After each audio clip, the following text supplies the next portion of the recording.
Okay, so I will start my presentation. So good morning, good afternoon, and good evening, everyone.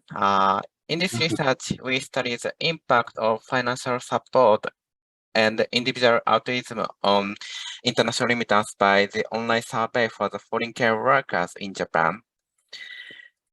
Okay, so we have recently observed the vast flow of international remittances. In response to such a significant trend in international remittance, researchers have investigated the motivation behind the migrant workers' remittance to their home countries. Also, the researchers explore one noteworthy phenomenon in the remittance behavior called crowding out effect. That is, if the home household increase their pre-transfer income, the migrant will reduce the remittance to their homes. Indeed, the discussion on the crowding out effect is not concluded because it depends on the policy context. Moreover, many studies suffer from endogeneity problems in the estimation and the lack of data to capture the main variables of their interest. These give rise to the need for further investigation into the mechanism of the international remittance.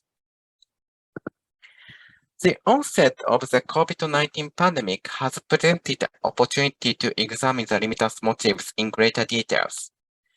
At the beginning of the pandemic, some international organizations implied the worst scenario on the international remittance. However, 1 year later, the same team at the World Bank published the actual result of international remittance.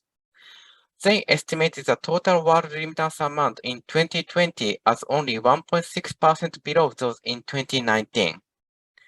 The World Bank's team suggests that altruism among migrants and physical stimuli, especially by the host countries, are the main drivers for the resilience of the remittance. While these explanations seem reasonable, we need more rigorous research. Also, most countries have implemented social security policies after the outbreak of COVID-19. We need to study whether the effect of financial support on remittance behaviors. Thus, we explore the impact of emergency subsidies in host and home countries and the direct measure of the ultimate degree on international remittance. In Japan, the government implemented the one-time unconditional cash payment program in 2020. One of the attractive traits of this cash transfer that the government distributed cash to all residents regardless of gender, age, household income, and nationality. As one of the interesting points, the payment timing randomly depended on each municipality because of the delay in logistics. The payment timing was almost random among the cities, regardless of the economic status or locations. We exploited such a exogenous variation in cash payment as a quasi-natural experiment to test the remittance mechanism. Also, most developing countries have introduced some social protection measures to save students globally.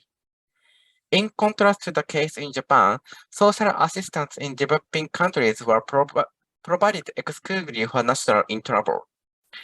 We obtained detailed information about their families left behind in their home countries, including the timing of receiving any emergency subsidies from their home government. We conducted the Kawi survey for the foreign care workers in Japan in last autumn. We selected these samples because there are several visa schemes within the industry, and it allows us to differentiate the effect of temporariness of stay in the host countries on the remittance behaviors. One of the caveats in the online survey is that the respondents do not answer as diligently as we expected, and these samples will decrease the validity of the survey. Thus, we adopt a methodological tool called the Instruction Manipulation Check, called IMC, in the questionnaire. Although we collected the data from 280 samples in the survey, 200 respondents passed the criteria on the IMC. Thus, we used these 200 samples in the research. We asked the detailed information in the questionnaire about the respondent and their families. About the remittance experience, we asked each quarterly remittance amount from 2019 to 2021 in details. Moreover, we obtained the data about individual autism degree using a psychological scale and a dictator's game. we constructed panel data based on the quarter unit of each respondent. So we have the 1,508 quarter observations. As for the strategy, we employ the fixed and random effect regression with the sample level cluster. In the estimation, the outcome variables is the log of quarterly remittance amount. So let me show the result. We did not observe any significant result of the COVID-19 outbreaks on remittance. On the other hand, when migrants receive special cash payment by the Japanese government, they increase their remittance. Moreover, the results show that the remittance increased as the income of the respondent. However, the remittance amount did not change after the home household faced with negative or positive shocks, such as infection or unemployment, when they received home subsidy. Random estimation shows that home household income negatively and significantly affect the remittance amount, so it may be the crowding out effect occurred. As for the time invariant trade, temporary visa holders have increased the remittance amount. Regarding the autism scales, we do not observe the effect of the behavior itself. The remittance behavior may not be influenced by the autism itself. We also conduct the heterogeneous analysis. Above all, we find that temporary visa holders and their higher artistic respondent increase the remittance amounts at time of the receiving subsidy by the host countries. So our analysis uncovers FCW's income and cash payment implemented by the Japanese government prompted the remittance from the FCWs. On the contrary, we prompt the remittance from the FCWs.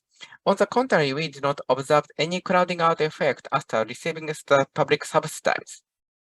Moreover, our heterogeneous analysis suggests that the individual autism degree behaved in the remittance behaviors just after receiving the financial support from the home government.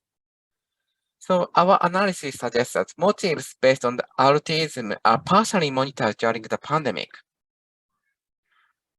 So as I have a time limitations, only we have the 8 minutes, so I cannot explain details. However, our findings suggest some implications on the remittance research and the social protection policies. So that's all. Thank you so much.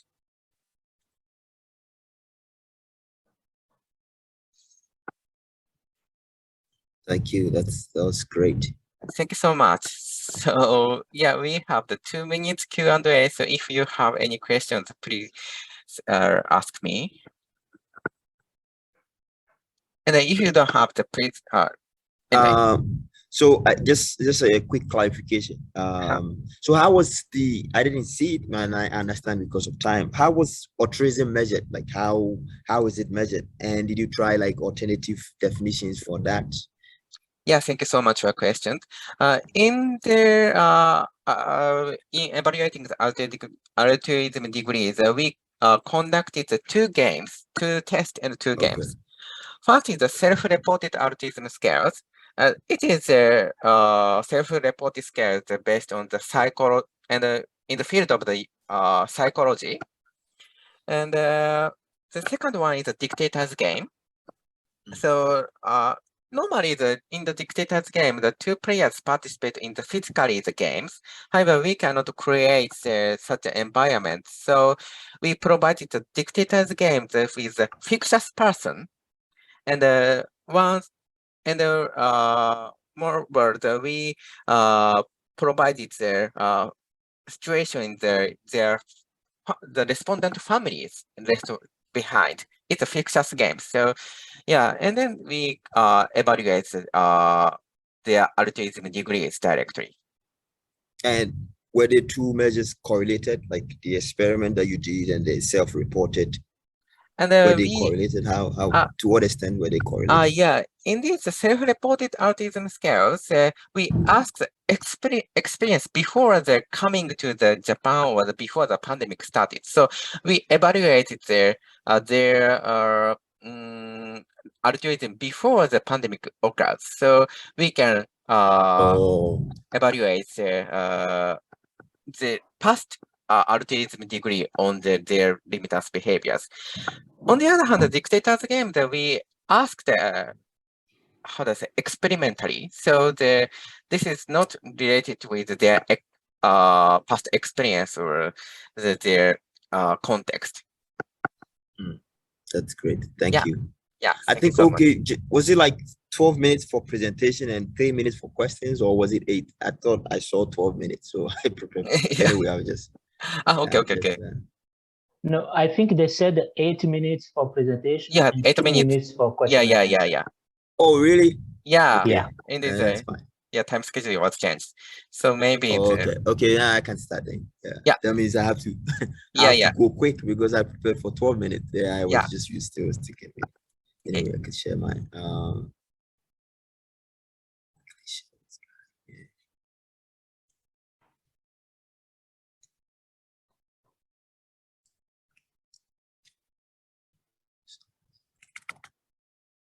All right.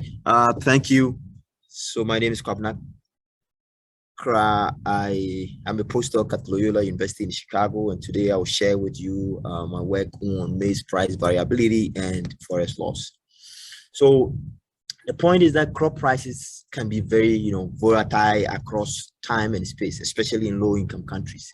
And as a result of that, many governments, they try to, purchase some selected crops from farmers at guaranteed fixed prices across the country, right? From the motivation for doing that is to ensure that there is a sustained production of the crop. And a typical example is the purchase of cocoa. And when I say cocoa, you should be thinking about your chocolate, because that's the crop for it.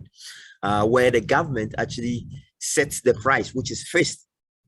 At the beginning of every season, they set the price, and that is the price that we're going to purchase it at any across the country, regardless of your location. Right. And because of these things in place, there have been speculations that, well, if deforestation is going up in this area, then cocoa is to blame, because this is, an amazing policy that farmers will take advantage of. And all these major news outlets, the New York Times, the Guardian, the Washington Post, they all took this out, right?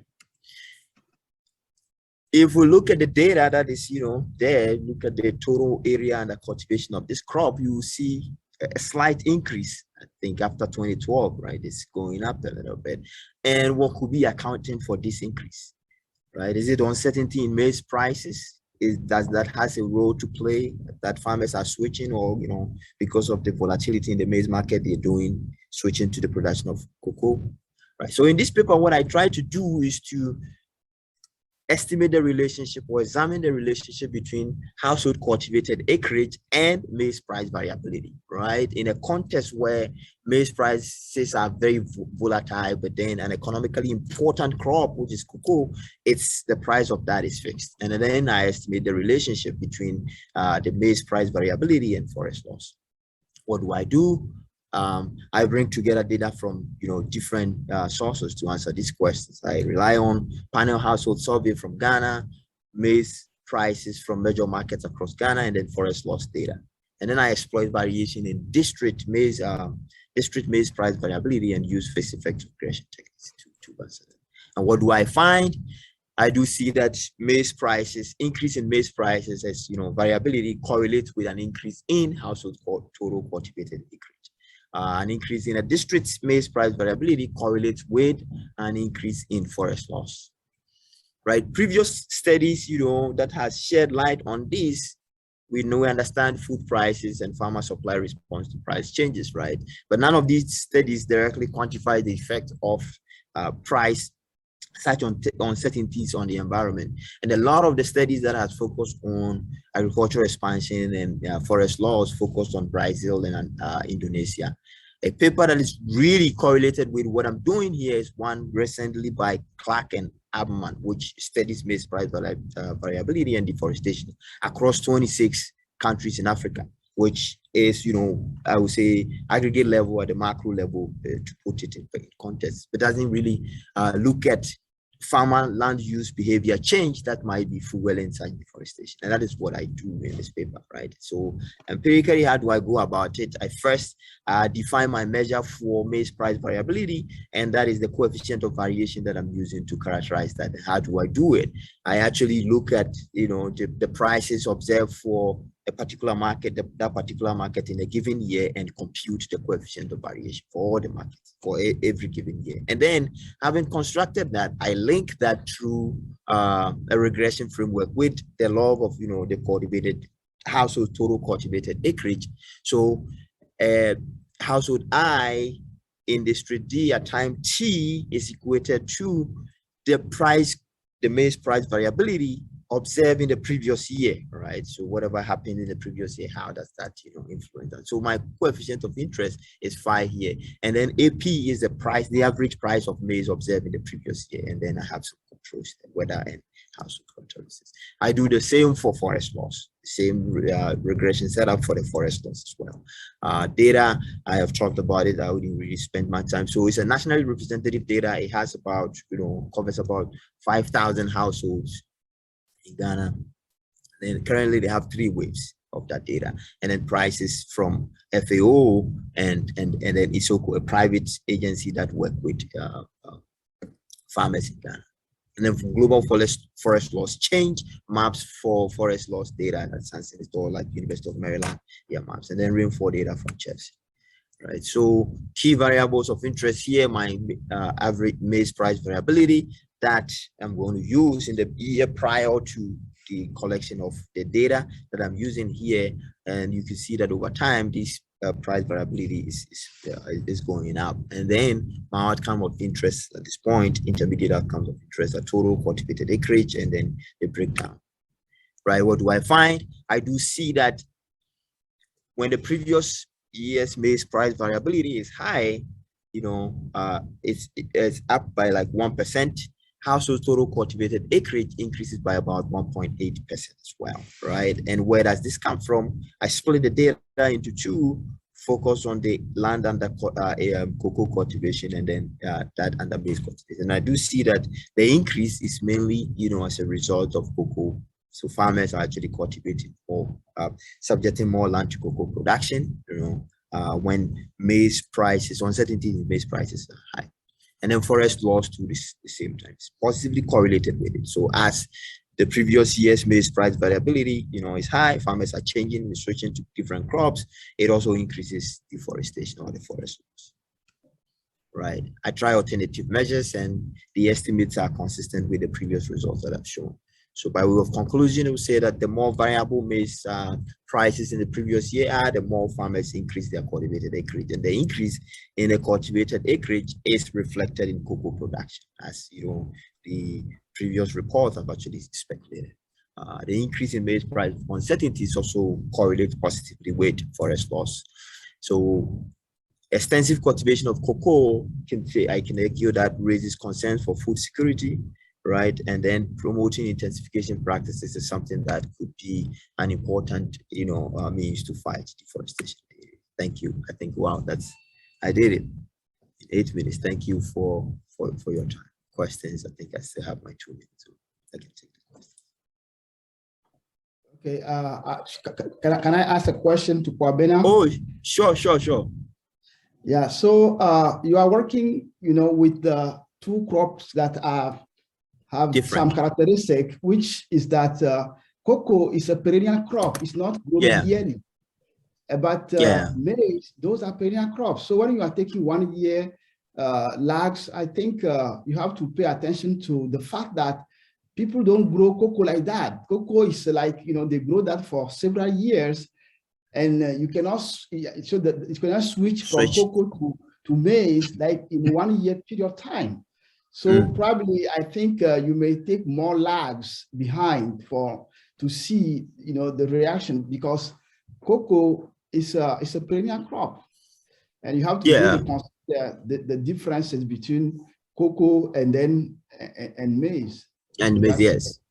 Yeah. That's yes, you have a valid concern there, and that is something that it is really difficult to argue that, well, these 2 crops could be compared. It cannot. I cannot compare, corn production with something that you cultivate and can be there for like 20 years, so you can only maybe keep adding on. So that's like a very good point. And because of that concerns in my I think some of my estimations maybe is not available in the current piece of the paper.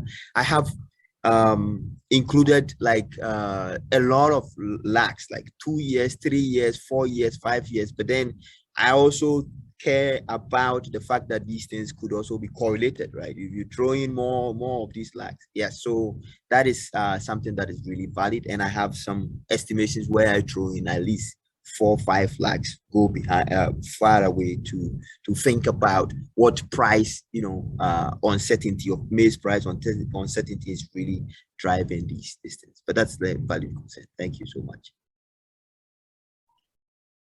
Excuse me, I have a question. Yeah, go ahead. Yeah. How to say the price of maize changes dramatically in 1 year, different months or different So yeah, that's my. Come again. You said it changes in 1 year. In different months or different days.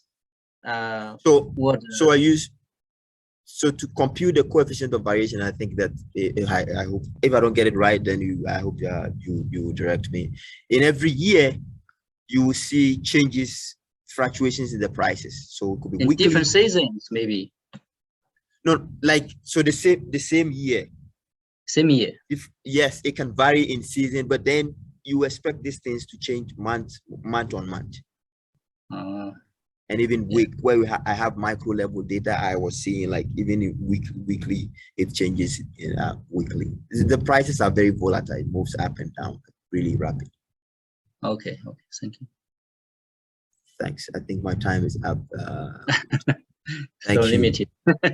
Yeah. Thanks. Okay, let me share my slides.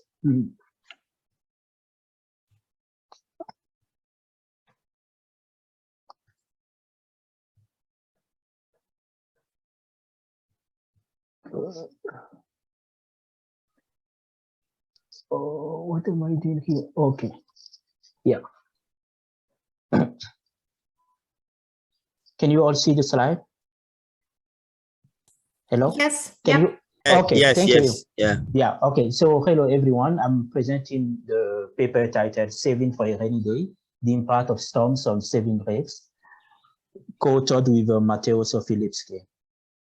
From 1950 to 2019, natural disasters worldwide have killed more than 7 million people and caused more than 3 trillion in estimated disaster damage.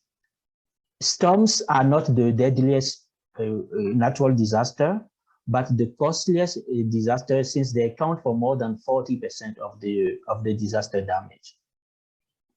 As natural disasters destroy livelihood assets and generate income losses, they lead individuals to some coping strategies, which include saving, borrowing, and insurance. And although saving behavioral response to risk has been addressed in the theoretical literature, the science of the effect remains unclear. This study investigates the impact of storms on savings rates by using a country year panel dataset and a recent event study design methodology to estimate the dynamic treatment effect of storm events occurring as the sole type of natural disaster event in a country year. So for the data, we merged the Penn-Ward table with natural disaster data covering 183 countries over a 70-year-long period. And by computation, growth rate data are not available for the first year for 1950. So the first year of the data set becomes 1951. But to construct also good counterfactual, we have to exclude countries which experience storms in the first year of the remaining sample. So the data set is naturally unbalanced, and we conduct some robustness checks using a more balanced data sample to see consistency in the data.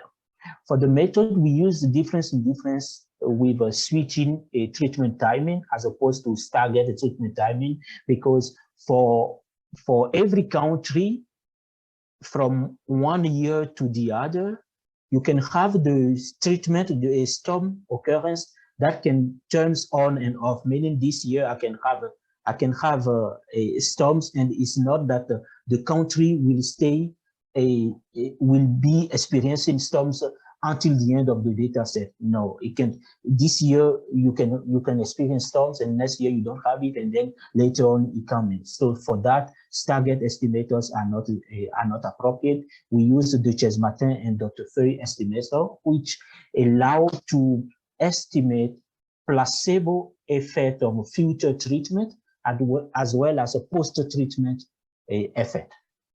To give you a preview of the finding, we find a no ex ante effect, but a delayed ex post effect. So there is a decrease. There is a decrease in savings rate by about 2 percentage points in the 4th and 5th post-storm years, and a heterogeneity analysis has shown that this effect applies mostly on storms that generate a higher damage per capita, or a higher ratio of damage to GDP. We further realize that this effect is triggered by a slower income growth in the years before the effect of savings rate appears, and we realize that the effect is absent in developed countries but present in developing countries. So here on the left, you will see results using a treatment that does not remove that used the largest definition of the storm in the sense that the treatment here is any storm, regardless of whether in that country year the country also experienced other natural disasters such as drought or flood. So whether we have a storm, we just account that as being treated. And on the right, we use a refined treatment that considers only a country a year as treated if we have only storms that occurred in that year. So you can see that with any treatment here, we fail to reject at the 5% level that we have an ex ante we have ex ante effect, and for the refined treatment, you can see that the effect appears from the 4th and the 5th year, post-storm year, as I said. And when we conduct the heterogeneity analysis, we realize that for the effect is not pronounced at all for lower damage storm, but for upper damage storm, then we could see that the effect appears from the 3rd year, 3rd, 4th, and 5th year, and by more than 3 percentage points.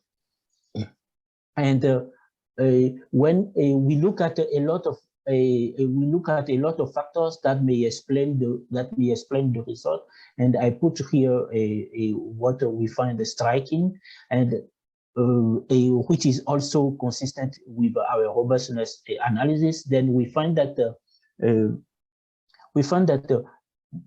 in the 1st and the 2nd post-storm years, which means before the effect of the effect on savings rate appears, we realize that a drop in per capita labor income growth, and in developing countries, we realize that we have we have the effect that follow the same trend as what we found in the general sample, which means that what we had was applicable to developing countries. So in summary, I will say that the storms affect saving rate, but it is not prior to we don't have the effect prior to the occurrence of storms, so no anticipatory effect. But and we also don't have it in the wake of the storms, and we realize that the effect applies much more on the intensely damaging storms. The driving forces that we find is the slower per capita labor income growth and weak economic development institution. We rule out the effect of external income that may come and shows a reducing saving rate as well as other variables, because we didn't find any effect on employment rate or inflation, so that we could claim that there could be some plausible mechanisms. The fact that we find a flat placebo estimate on saving rate prior to the occurrence of storms lead us to suggest to increase awareness about the importance of a disaster preparedness, and the fact that we did find ex post effect on savings rate in developing countries. We suggest a insurance market, a better functioning insurance market, and the consumers credit, which may help to cope a little bit with the disasters in the event, even if people do not have savings to use. And this will be much more important in countries where we have severe storms, because of the results that when we have severe storms, the effect is much more pronounced. Thank you.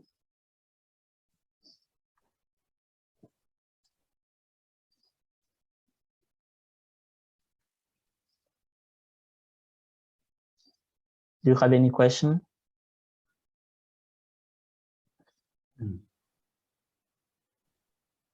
So should I share it again? Do we have a moderator, someone that's moderating the session? Do we have someone who is a moderator of this session? Oh, we are moderators among ourselves. So oh, really? Just go ahead. Yeah. Okay. Just go ahead. Yeah. Okay. Yeah. I think I'm next then. Okay. If anyone has questions, I'll share my screen.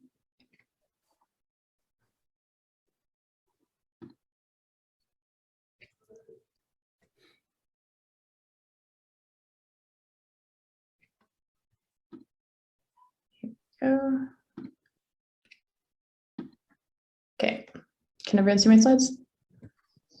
Yes. Yes. Okay. Yes. Yes. Okay, great. So yeah, thanks for being here. I'm Violet. The research I'm presenting looks at technology adoption after participating in an SMS-based farmer-to-farmer extension network with smallholder farmers in Morogoro, Tanzania. So the motivations for this are pretty familiar, and I'll just go through them quickly. So it's important to improve agricultural productivity, and one of the biggest impediments is kind of lack of information, and a lot of appropriate practices are really context specific. So it's important to have a way of generating and sharing really context specific information rather than just uniform recommendations. So one strategy that's had a lot of success is farmer-to-farmer extension, which uses kind of social networks to generate and spread this context-specific information. It can be costly and challenging, like logistically challenging. So something that's becoming kind of a viable complement is using cell phones to get information quickly and cheaply to farmers. And that's really common now for kind of one-way digital SMS extension. You kind of send farmers information over cell phones. But as we've all likely experienced, cell phones can also be a really great tool for social networking and communication. So there could be potential to kind of develop these digital farmer-to-farmer extension tools that connect farmers with each other by phone or text. But at the same time, it can also be kind of difficult to form meaningful connections over text or online. So it's not, and there can be misinformation or overwhelming information. So it's not obvious that the dynamics that make farmer to farmer learning constructive and successful in person could actually function in a digital space. So with that background in mind, this is our kind of the overarching goal of the study is to look at whether the dynamics of farmer to farmer extension can be preserved in a digital space.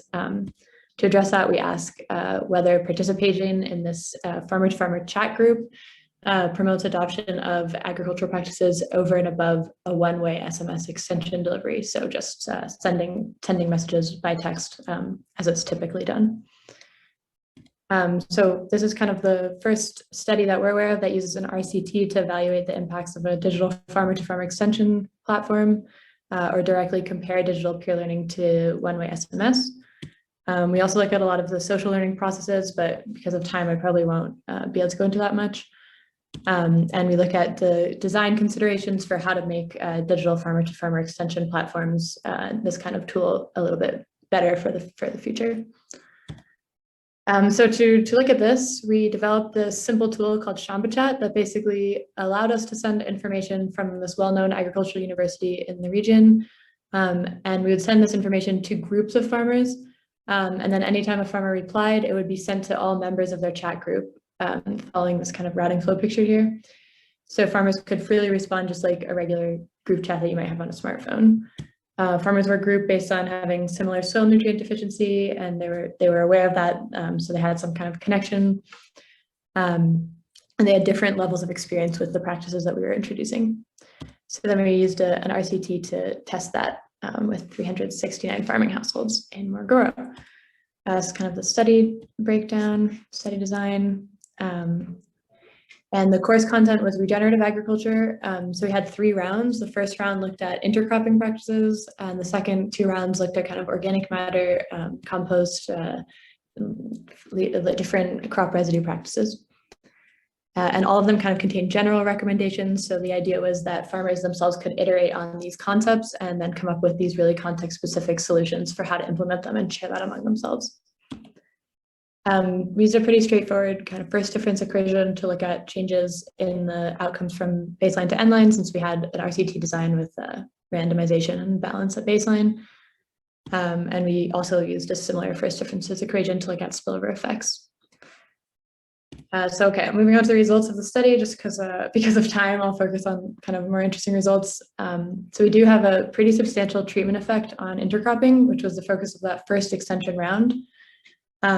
Farmers who use the ShambaChat group chats were 14% more likely to plant a legume alongside maize relative to farmers who received that information, the same information about intercropping, but only by SMS and did not have access to that group chat.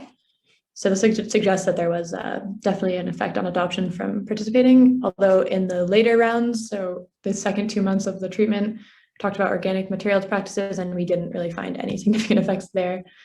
We also tried to capture some of the behavioral changes that explain the social learning process. And we weren't really able to measure any effects in the variables we looked at. So the full paper discusses that a lot more, but I'll just kind of move through it for now. And we do find some spillover effects, which is always nice in an information sharing initiative. Looks like some effects kind of circulated through the communities. And we also even see some for the organic materials practices as well. So just to summarize the results, we have a significant and positive effect on adoption of legume intercropping practices. No significant treatment effects on adoption of other practices we looked at, no effects on the behavioral measures that we were able to look at. But we do have some spillover effects, so implies the treatment may have benefited untreated households through community networks. So moving on to the discussion, I think the biggest factor that influenced our results was the farmer participation in the group chats. So we saw a very uneven use of ShambaChat, a lot of activity during the first round that focused on legumes, with over 800 messages sent during that month by farmers, and 336 explicitly mentioning legume varieties, a lot more than any other topic. So knowing this, it makes sense that most of our significant results were regarding intercropping practices. So unfortunately, the use really tapered off to basically 0 during the second 2 months. So I guess we can conclude from that the platform was not really suited to what farmers need, or that the effort required to use was not really perceived as worthwhile for the benefits. So we basically had no messages sent. And this graph shows some reasons for, we took a poll of households for why they didn't participate. You can see a lot of people were busy or had technical challenges or didn't understand how to reply. So a big reason for this is simply the technology. Non-smartphones are difficult to text on, keeping track of a thread of messages, multiple people that you don't know. And if phones were broken or service was patchy, these issues were confounded. And also maybe points to problems with the design of the platform and the fact that the type of interaction required for learning wasn't really feasible given the level of technology it was taking place on, even though we did design the platform for use on non-smartphones. Just the reality of using them under sort of imperfect conditions was probably a challenge. So in conclusion, our results are modest, but the fact that farmers really did have more of an adoption effect when they use the platform and discuss this information with each other, I think supports development of digital farmer-to-farmer extension tools. And the key is just to design tools that are kind of better, more amenable to farmers and can sustain activity, that tools that people really want to use. And kind of taking a participatory design approach to understand the way farmers use their phones, like maybe incorporating a voice messaging element instead of just texting, or maybe having some kind of in-person workshops to introduce members or tapping into existing social networks. Yeah, I think with the rise of smartphones, especially looking at this kind of tool is really important. Thanks.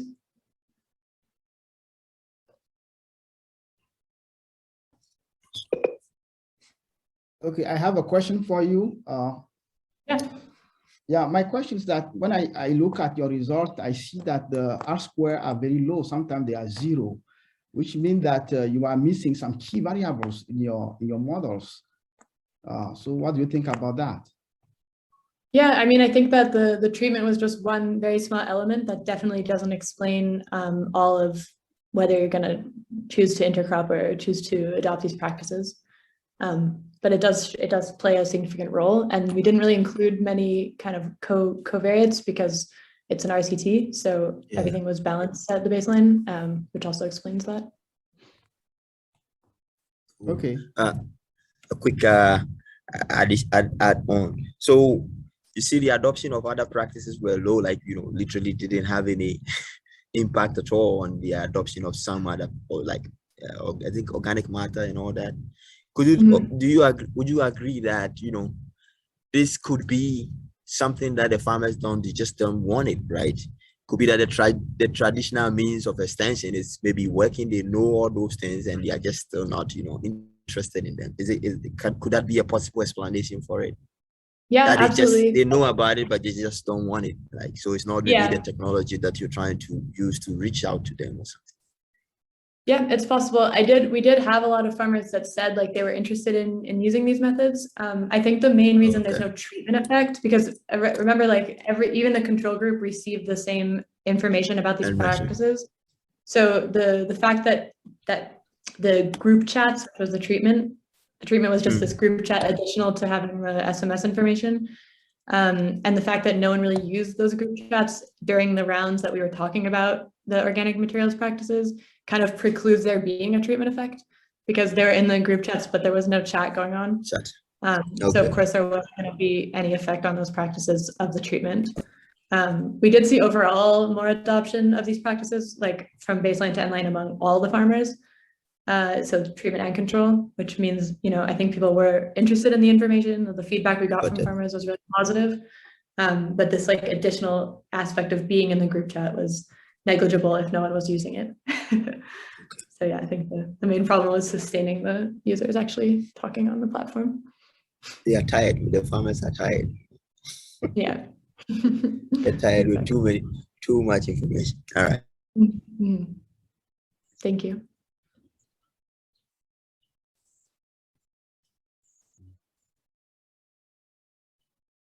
Who is next? Let me check. I'm the next one. Oh, okay. Yeah.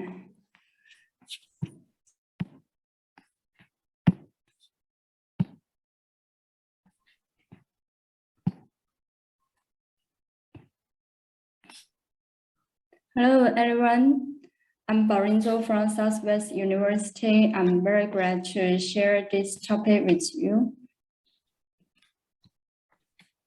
As we can see, the development of the use of digital information systems has increased rapidly. Many developing countries, including China, positively and constantly promote the internet use among farmers.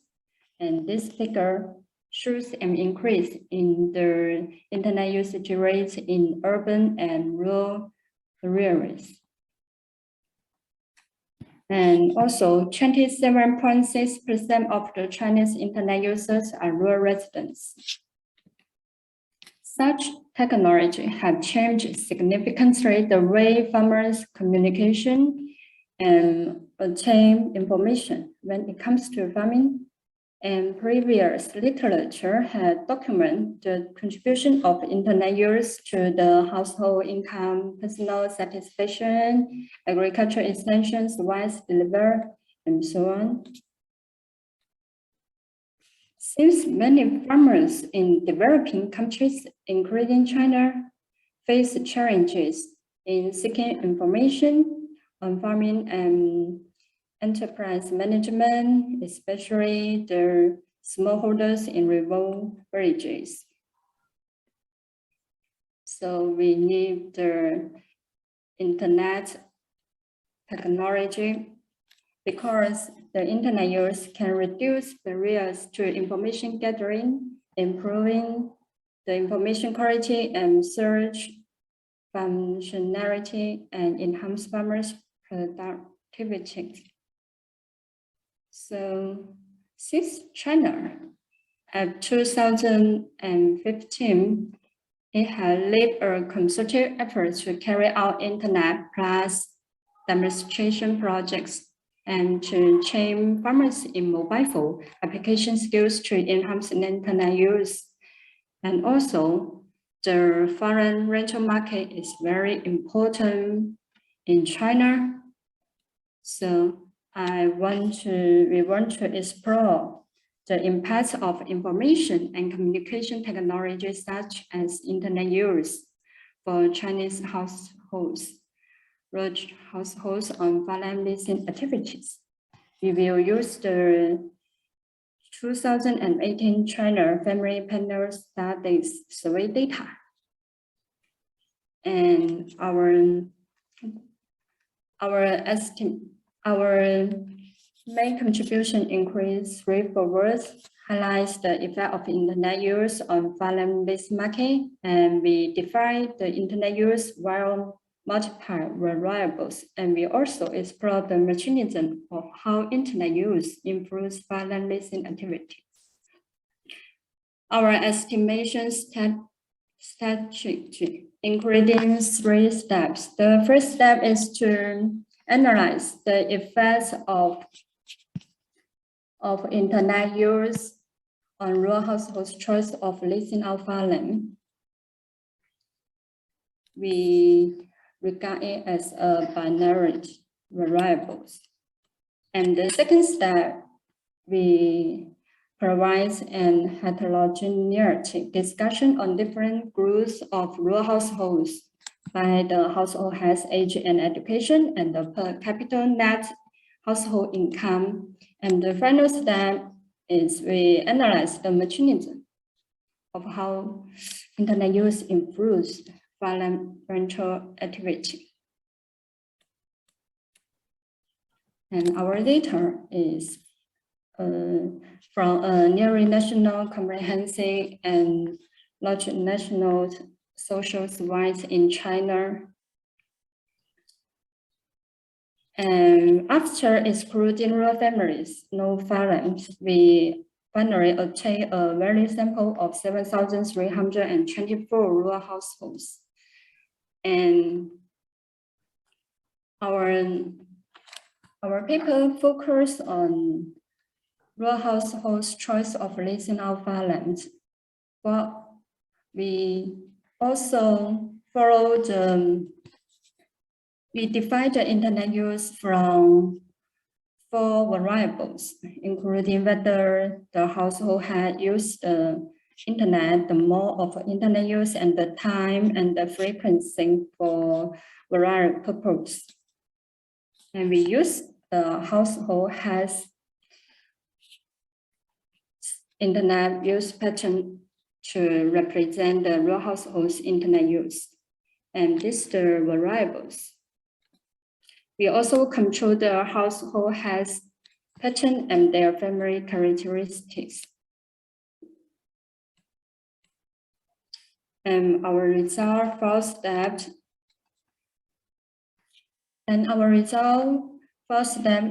The internet use significantly and positively relate to rural households' choice of leasing out farmland.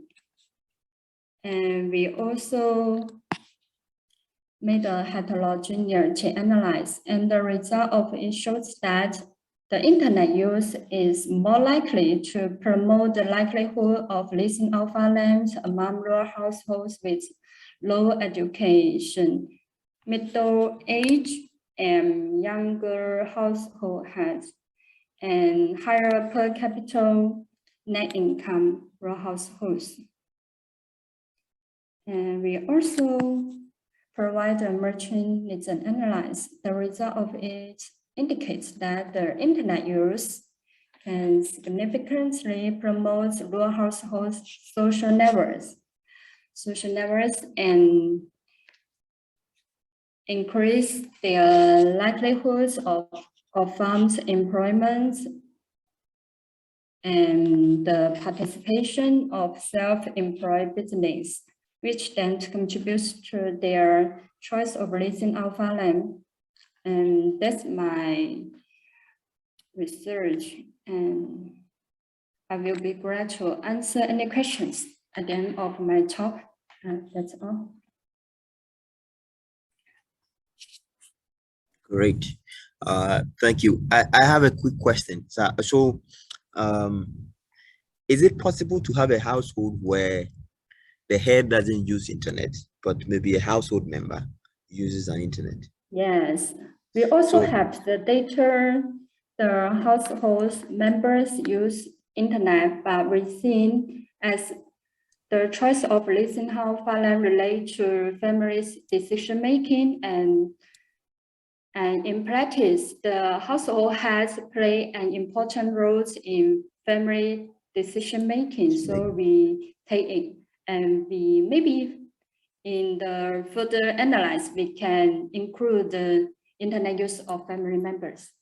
Maybe it's another analysis. Yeah, but I think that could work, but I'm also thinking that could correlate with, you know, the household heads internet use. Yeah. But I was asking that because of, you know, the way you define the household heads internet use, right? If the household, the head, you know, uses internet or not, right? But I'm just also thinking that where I could be, you know, a household member, you know, maybe I'm the rich guy, but I'm not the head. And whatever information that I get, I can actually tell the household head, and the head uses that information in his or her final decision making, right? Which in a way, I'm influencing the decision indirectly, sort of. So that's why I was thinking, you know, like that. But maybe it could be something that you can just rethink about, you know, or look at and see if you're just going to define a household that, you know, has internet regardless of whoever owns it, and see how the results could be consistent or way off what you have. Anyway, I think time is too fast, man, so let me end here. But thanks. Thank you for your suggestion. Thank you.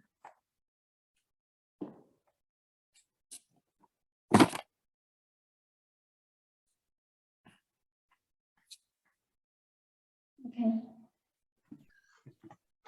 Good.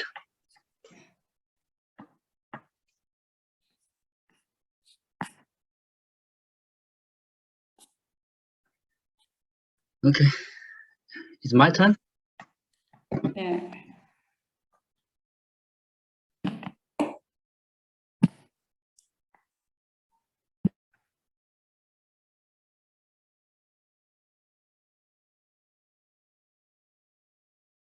Okay. Hello everyone. I'm Feng Chen from Associated Professor from South China Agricultural University. Can you hear me? Okay. Yes. Okay. I'm very happy to introduce my our work in AAEA conference. Even it's virtual, but yeah, it's a good chance to share. This is a collaborative work by my student Yan Zedong and Professor Ashok Michel from Arizona University and Wen Biaosha from Hong Kong University of Technology and Science.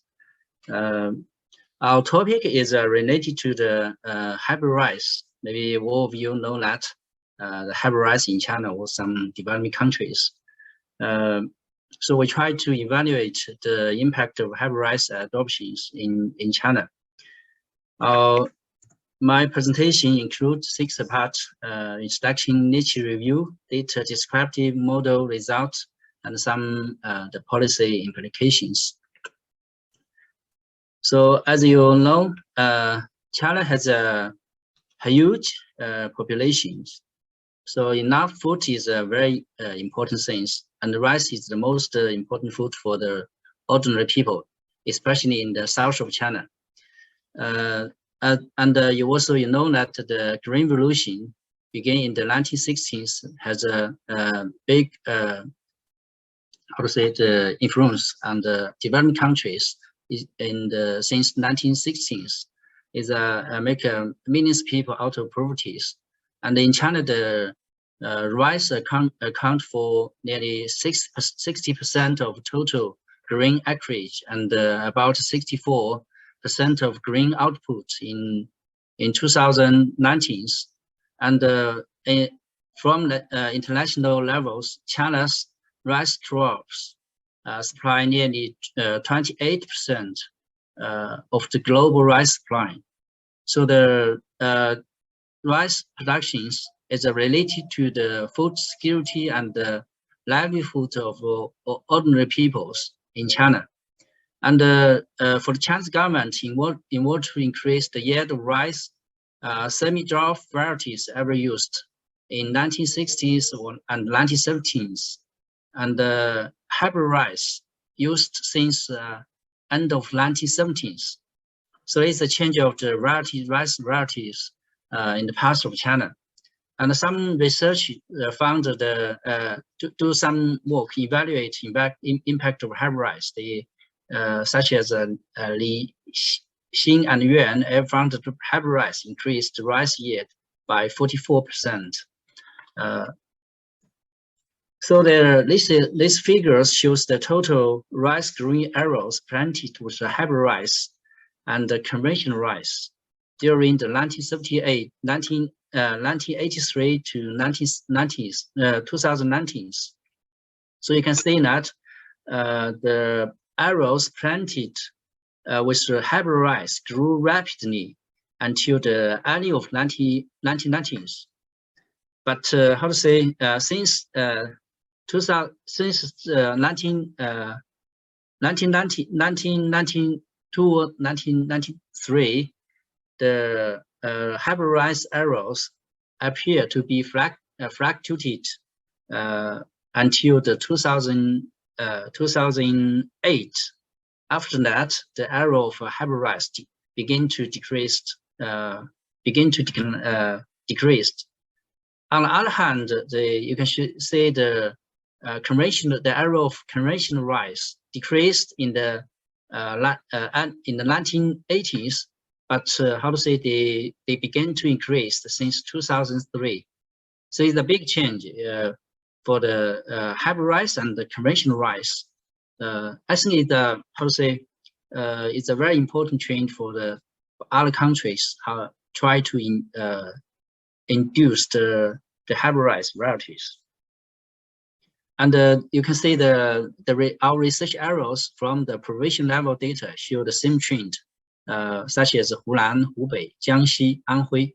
So these 4 provinces is the main rice growing areas in China, mostly located in the Yangtze River delta. So the objective of our research is try to provide economic assessment of hybrid rice compared with the conventional rice, use plot level data. Specifically, our study try to examine the impact of hybrid rice and conventional rice on rice yield, and also for the net income from the rice cultivations. We confirm that the hybrid rice have a higher yield than the conventional rice, but also with higher input cost. But we don't find strong evidence that hybrid rice would generate higher net income for the rice farmers. So this is some work for the literature review. You can see the extension of hybrid rice in China. Began at the early 1960s. The father of the hybrid rice, Yuan Longping, he began this work in the 1960s. They developed a 3-line system to such as they found the male styrene line that make the hybrid rice possible. But nearly after 10 years, the hybrid rice became commercialized, and the large-scale production of the hybrid rice began in China. And the hybrid rice technologies start to diffusing in China in 1976. But in the early stage, it's not so successful. They face a big risk, especially for the temperature change. But in the 1980s, this technology became very stable, and some breeders, they breed hybrid rice seed varieties such as 3U63. The yield reached nearly 500 kilogram per mu, nearly 7.5 tons per hectares. So the area of the area of hybrid rice increased very fast since the end of 1980s. And some research do some work on try to evaluate the impact of the hybrid rice, such as the Justin Lin Yifu ever found that the yield advantage of hybrid rice over conventional rice is about nearly 20% in China. But since then, a few research focus on that. Recently, some research from Vietnam that they found the Vietnamese rice farmers found no yield superiorities over the high yielding inbred rice. So there also some research focused on the input, such as some people found that the hybrid rice used as enable input draft the animal service, but need more chemical fertilizer inputs. But it's not a stable research result. And in recent years, the rice breeding method of conventional rice has a significant change in recent years. Our research, during our surveys, we found these are very good varieties such as Huanghuazhan in central China have appeared higher yield compared with conventional some hybrid varieties. And so some scholars argue that economic advantage of hybrid rice has been disappearing in China. So we try to do that again. So this is our research locations. We use 2 years repeated cross-section data contain detailed information on rice farmers in major rice growing areas in southern China. So we selected following for main rice production provinces: the Hubei, Hunan, Jiangxi, Anhui, located in south of China, but is the main rice growing areas. So we conducted the surveys in 2015 and 2019, and we get the data from the household level data, household characteristic and very detailed plot level input information such as the fertilizer and the cropping patterns and the service input, such like that. And also we get the information of plot, the land plot level characteristic. So so this is some the data. You can see there maybe it's a little bit small, so you can see there from the household level data there's not too much difference, but from the plot levels you could see a big difference from the hybrid rice and conventional rice, especially for the label input and seed input and such as the seeding method. Some cropping patterns is a big difference. So we for the research method, we try to use the endogenous switch regression models to conduct our empirical analysis. Excuse me, sorry for interruption. I think you need to move to conclusion. I think you are over time. Okay. Sorry. Okay. So this is the models for the ESR models. Firstly, we model the adoption choice, and then second, we estimate outcome equations. Finally, we can conduct the counterfactual outcome. For each of the outcome, we calculate the average treatment effect on treated and the average treatment effect on untreated. So this is the result. You can see that the adoption equations analyzed for that. So the important data is for this one. You can see the hybrid rice, they have a high yield, especially for the hybrid rice plot. If they adopt the conventional rice, the yield will decrease nearly 5%.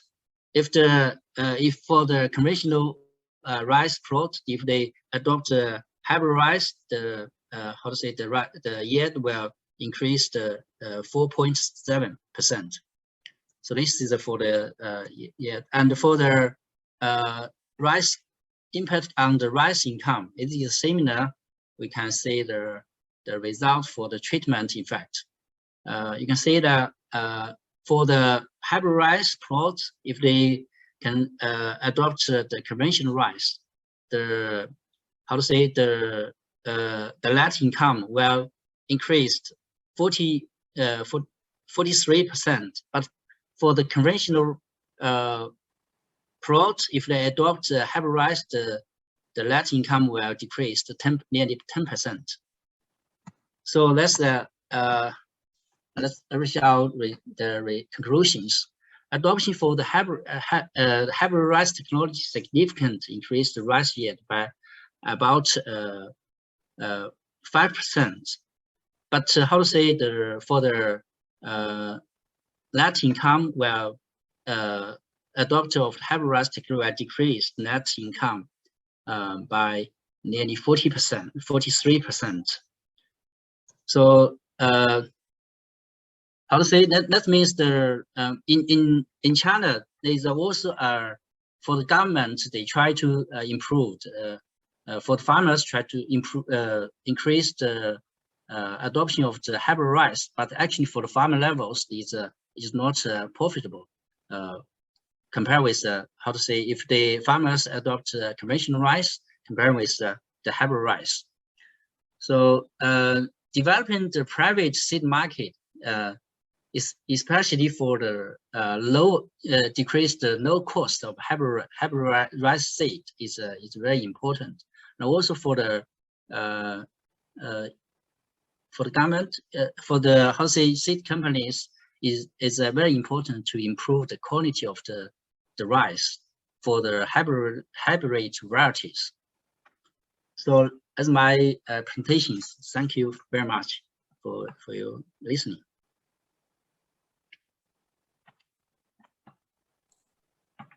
Okay, welcome for you some questions or comments. Okay, may I ask a question? My question is that, so it doesn't mean that the hybrid rice is not of a good quality, which means, because you said that, yeah, it has a high yield, but yeah, people don't make more money with that, which means that, you know, it's not really expensive, I mean, or it doesn't really bring more revenue for the farmer. That's what I get away from your presentation. Is that right? Yeah. Yes. Actually, the yield is high, but the cost, especially for the seed cost for the hybrid is high, and the quality of the rice is no good than the conventional rice. So the farmers can get more benefit from the hybrid rice. Okay, good. But if the farmers try to increase the yield just for the home consumptions, maybe it's better. Okay. Yeah. If you stop sharing the screen, then I can share my presentation. Okay. Thank you. Okay.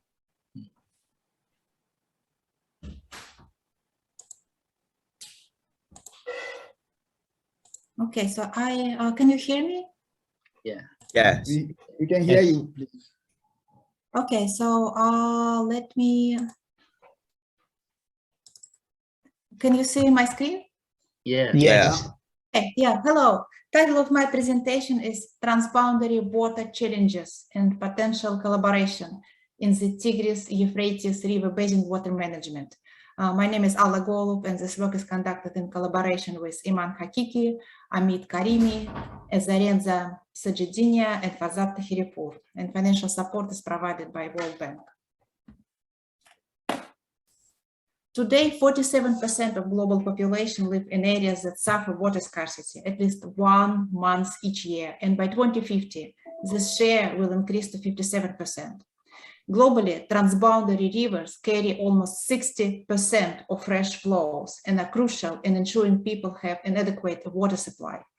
Blue Peace Index, constructed by the Economist Intelligence Unit, examines the extent to which countries are managing their shared water resources in sustainable, equitable, and collaborative manner.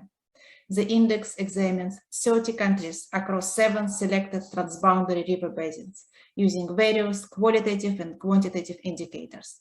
And these river basins are shown on this slide. Of the 7 transboundary river systems ranked by how well countries manage transboundary water resources, the Tigris-Euphrates River Basin has the lowest score. The 2 rivers, Tigris and Euphrates, and their tributaries run mainly through Turkey, Syria, Iraq, and Iran. Turkey has the largest reserves of renewable water among these countries and control over the flow to the downstream countries due to the construction of dams. The situation in the basin is particularly difficult due to climate change, weak cooperation among riparian countries, intensive hydropower development, inefficient agricultural practices, and political instability. Ongoing construction of dams and hydropower plants and projected increase in water needs in Turkey are major concerns in the downstream countries, particularly in Iraq and Syria. At the same time, by mid-century, climate change may result in 20% reduction in rainfall over the river basin, and the availability of water for irrigation may decline by between 13 and 28%. Objectives of these studies. First, we want to quantify impacts of climate change on water scarcity by 2050 in the Tigris, Euphrates, and other river basins within the Middle East region under alternative climate futures. A second objective is to evaluate economic outcomes of these changes in water availability. And finally, we evaluate cooperation plans that can be implemented to reduce controversies over water allocation in the basin. Overview of the methodology. We use projections of future temperature and precipitation produced by general circulation models. We use 2 data sets to obtain projections of these variables. First data set is constructed by Boyko, Reggiani, and Tadini using output of 19 GCMs under CMIP 5. We will refer to this climate data product as Ensemble. The second data source is NASA Earth Exchange Global Daily Downscale Projections, Phase 6. Projections of temperature and precipitation are critical inputs into the hydrological model. And ideally, we would like to run the hydrological model with each GCM output. However, this would require very large computing resources. So instead, we systematically compare each GCM output with historical observations to evaluate GCM's performance on precipitation for the Middle East. We found MIRAC model performs somewhat better than other general circulation models for the Middle East. And we use hydrological model to project water scarcity given climate scenario. Then comparative static computable general equilibrium model, GTAP BOW, takes as an input changes in water supply projected by the hydrological model to quantify economic implications of changes in water supply. We model four different base case scenarios using 4 different climate projections. Ensemble climate projections under RCP 8.5 and RCP 4.5 scenarios, and MIRAC model climate projections under SSP 2 4.5 and SSP 5 8.5 scenarios. We assume that the reduction in water supply will result in increased unemployment and reduction in productivity of capital stock. Policy scenarios include Turkey controls water flow downstream. Then we look at elimination of import tariffs on food only, and then on all goods traded among countries in the Tigris-Euphrates River Basin, and finally cooperation over water management in the basin. Hydrological model projects changes in water supply in each river basin and country in the Middle East. We find that Tigris-Euphrates River Basin will be the most impacted in the Middle East by climate-driven water scarcity, with Iran and Turkey affected the most. Here we show only changes in water supply in the Tigris-Euphrates River Basin and the alternative climate projections, and policy combined with climate projections. The policy here is Turkey controls water flow downstream in the Tigris-Euphrates River Basin. Under ensemble climate projections, Iran and Iraq experience the largest up to 10% water supply reduction in the baselines. Increase in water withdrawals by Turkey leads to further reduction in water supply downstream countries, up to 25% reduction in water supply in Syria. Under MIRAC climate projections, reductions in water supply are much larger, almost 30% in Iran and Turkey. Increase in water withdrawals by Turkey leads to further reduction in water supply in downstream countries, up to 40% in Iran and 30% reduction in Iraq and Syria. These changes in water supply, together with assumptions regarding changes in crop yields, unemployment, and productivity of capital stock, are incorporated in the economic model. Here we show economic model results from the base case scenario with water scarcity driven by ensemble RCP 8.5 climate. Output of almost all crops in the Middle East countries declines. Wheat output decreases the most by up to 35%. The reduction in domestic crop output is compensated by large increase in imports from the rest of the world. In Iraq, crop imports are projected to increase by more than 20%. And economic model results, economy-wide impacts. We find that reductions in water availability may result in major negative implications for welfare through impacts on labor, employment, and productivity of capital. A removal of trade tariffs benefits some crop sectors, but does not mitigate these effects on welfare and GDP.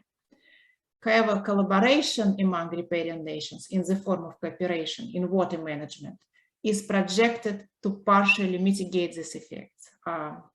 We observe about 1/3 less reduction in welfare if countries cooperate. And our results highlight that countries in the basin need to cooperate to tackle emerging challenges such as impact of climate change on water availability. Thank you.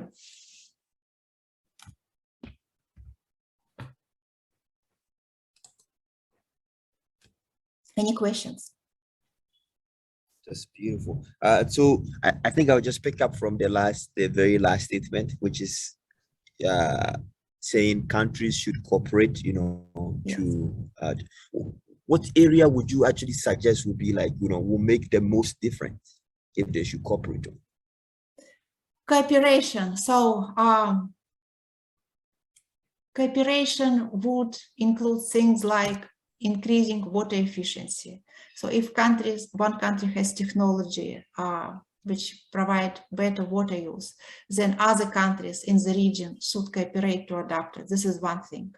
Another thing is attempts to use water in most efficient use. So if one country has comparative advantage in using, say, due to the climate, in growing crop, I don't know, wheat, then perhaps this country should expand wheat production and trade with other countries in the region.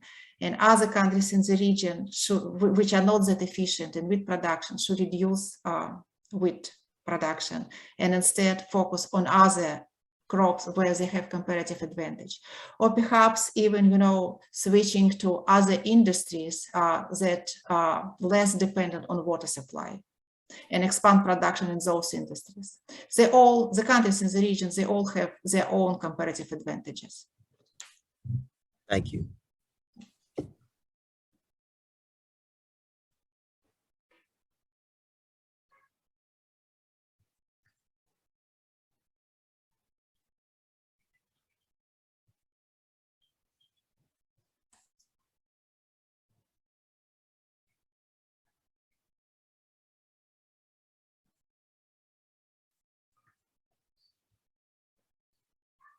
So it is now my turn to, can you hear me? Yes. Okay. So I'm presenting today on cooking fuel choice and women's health and CO2 emission in rural West Africa. So my presentation is will be given following this table of content. You can see from this picture, you can see how people carry wood in Africa and in West Africa, and how people cook using wood. And so biomass, solid biomass, basically through the combustion, it releases carbon dioxide, carbon monoxide, and other type of particles that causes health risk. And also cutting down trees has impact, actually twice impact on emissions. And so the literature has established that biomass usage, solid biomass, has impact on women's health and also global warming. But the factor that drive access and the implication of continuous use of biomass in rural places is still worth of an investigation. And so those are the type of biomass that are being used. You see figure 1 are field wood, and then you see also animal waste in the Sahel, like in Mali and Niger and Senegal. And you see also crop residue and charcoal. And also you see the liquefied petroleum gas as a modern type of fuel that people can use in cities and sometimes in rural places as well. And why we choose Senegal and Togo? Because Senegal is more in the Sahel, and Togo is at the south with Benin, which Ghana and all those countries, which are the green area, they have more woods than those who are in the Sahel region. And also Senegal has is a lower middle income country. They have a little bit more, they are more wealthy, a little bit more wealthier than Togo. And so the objective of our research is to analyze the drivers of cooking fuel choice, and then the risk in terms of health of women and environmental degradation in rural area. And we have two objectives, specific objectives. First, determine factors that influence the choice of fuel at rural household level, and then also measure the effect that those choices have on emission and also women's health. The question, basically, fundamental research question is, what are the factors that govern cooking fuel choice and the effect that these choices have on female health and environmental risk? And so we have three models that we will use. A multinomial probability model, so we're going to see what are the drivers of the choices. And then we have also a health function that we will use with instrumental variable approach, because wood is an endogenous variable here. So we have used instrument to control for the endogenous bias.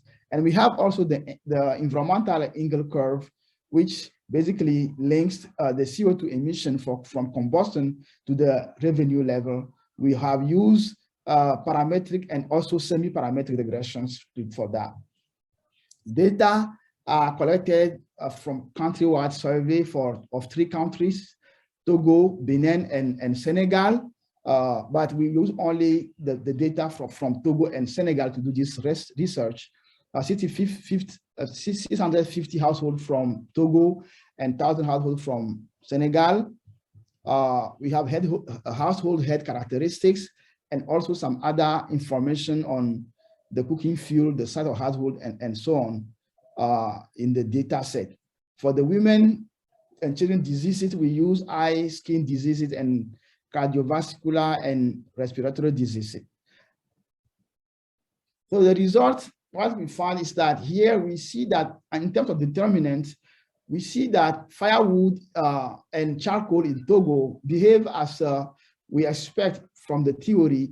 Prices have negative impact on the demand, and income have positive impact. And so those goods are normal goods. And also we see that the firewood and charcoal, when we see the cross prices effect, they are complements. So people use both at the same time in the household.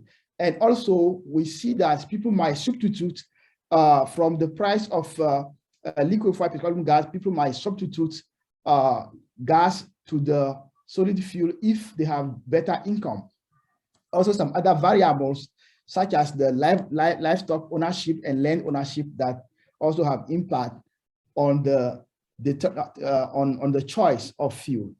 We also have here, in terms of the impact on health, we see from the first line that you can see that from the firewood, the quantity of firewood, have positive impact on the health of the household. You can see that it's very consistent. But when you look at for the charcoal, the results are mixed, which means that if you use well charcoal, we may have less impact on health, but sometimes depending on the places that you are cooking at, you can have more negative impact. And also for the LPG, also the results are somehow mixed, but in most cases, it improves health status of the household. And the income has also a U-inverted effect, and we see that also in Togo, but in Ghana, but in Senegal, but in Togo, we cannot confirm that result. And in terms of the environmental damages, we see here a graph that is showing how people, the threshold beyond of income, beyond which people may switch from using solid biomass to some other type of modern fuel like liquefied petroleum gas. And those, we computed those threshold, and we see that in Togo, the threshold is about 370. And then in Senegal, it's about $405. So you see that if they have this level of income, they might switch using liquefied petroleum gas. But you see that most of these people are at the poverty line. Their income is very low, and so it's very far away. They are very far away from that level of income, which means that those people, for now, it's difficult for them to switch to those type of fuels. So the conclusion is that there are many variables that are affecting prices and income, household size, and ownership of livestock are affecting the choices. And we see that those charcoal and firewood are complementary, but they can also be substituted to liquefied petroleum gas. There are risks to use firewood and animal waste, their health risk, and also charcoal may contribute to the deforestation. There are also thresholds that we have calculated. In terms of policy, we encourage the use of modern cooking fuel to reduce health risk.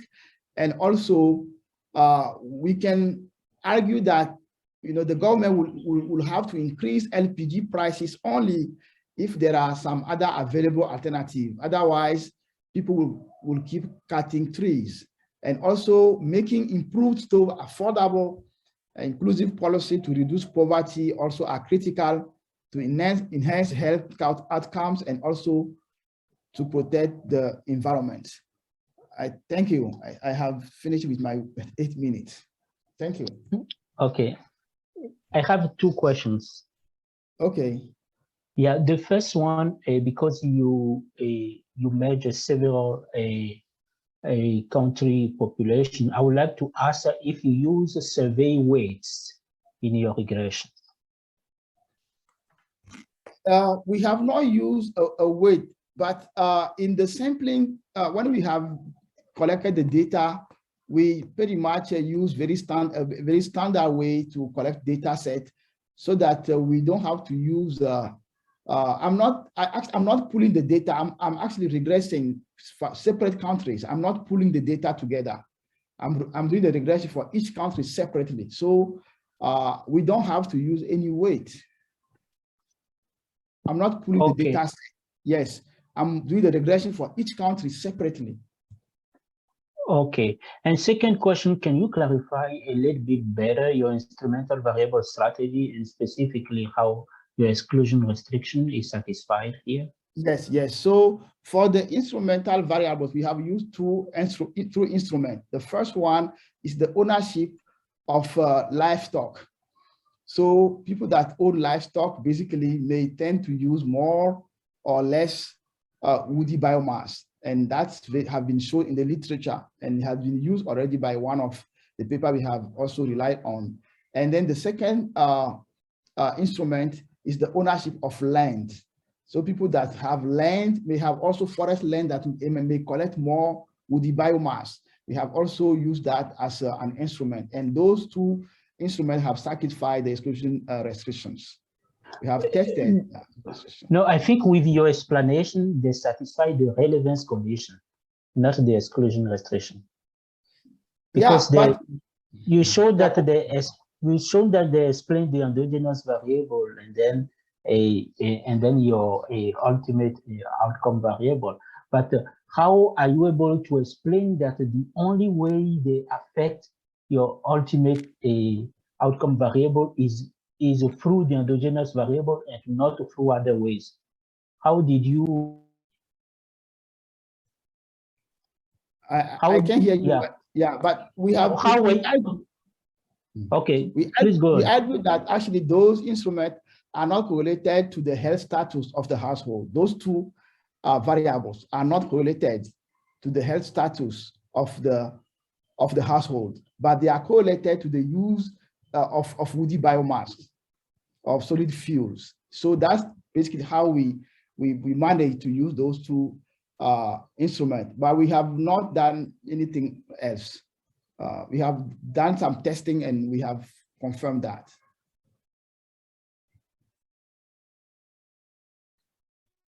Okay, thank you. Okay, I have questions. Yeah. Yeah, mostly the farmers, they use some fuel for cooking, but they need to depend on what they have. So do you think they have a choice, or if they have no money, they can't buy, they just rely on the natural resource yes. they have? So yeah, so that's why we said that's the second question is about the income. You seem that you didn't consider the income. Yeah. Income of household. Yeah. Yeah. So yes, so I agree that in their situation they have to use whatever they have available to them, which are woody biomass and also charcoal or animal waste. But we show that if they have more, if the income can rise, they may be able to use modern type of fuels, such as gas, to cook, and then cut less of trees. And so, which means that we need to put in place policies to increase the income of rural people. Otherwise, they will not be able to switch. They will be doing the same thing. If their income doesn't change, they will do the same thing. But for their income to change, policies have to be put in place to basically change their income levels. Otherwise, nothing will change. They will be cutting trees every day. That's what we are showing. Yeah. Because there is a policy now that is defended by the IMF, which is to put taxes on fuel, on fossil fuel, to reduce their consumption and also to improve the climate condition. But the point is that for those people who are there, they don't have enough of income even to purchase liquefied gas. They will be, if the liquefied gas get more expensive because of taxes, these people will be cutting down trees and they will be making emission more than if they have access to clean or modern type of fuels.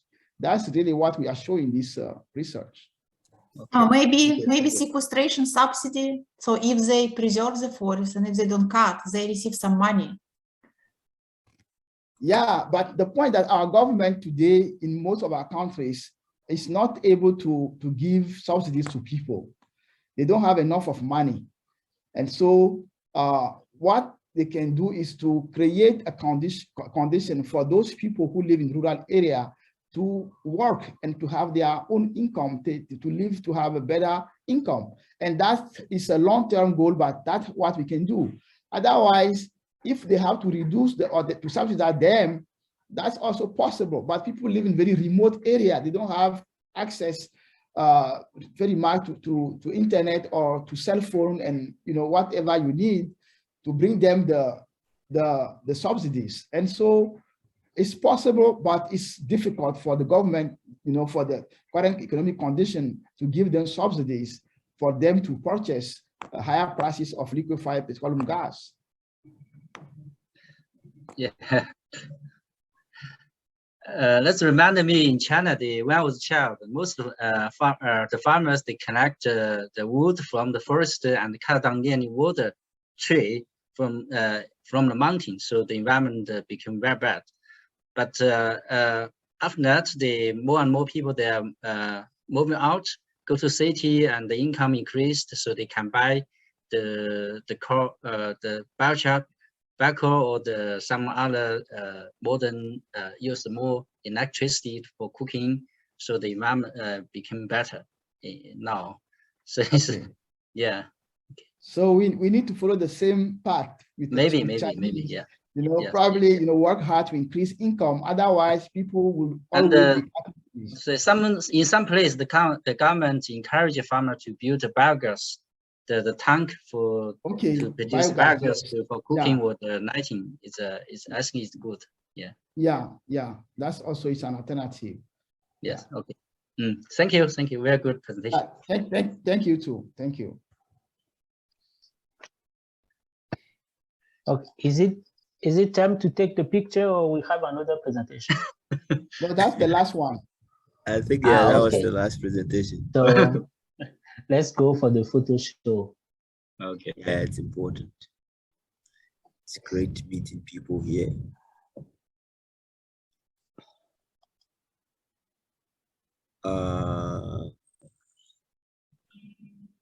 Yeah, I think you need to stop sharing your presentation. Yes. I think I stopped, right? I did. No, it's still see that. Yeah. So you have to stop sharing the screen. Okay, I'm looking for a way to stop that, but I don't really see. You should see like stop share at the bottom. It should be next to chat. Okay. Yeah. Okay, that's good now. Yeah, I can see that. Good. Got it.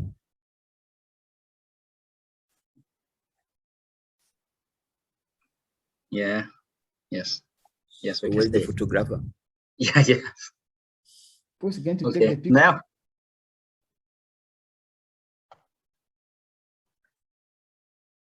Smell. Yeah.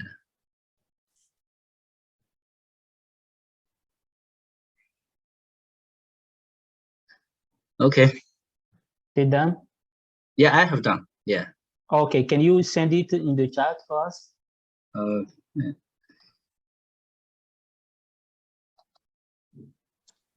Can I share the?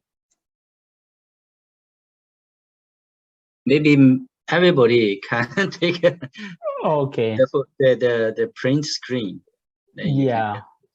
Okay, no problem. Okay.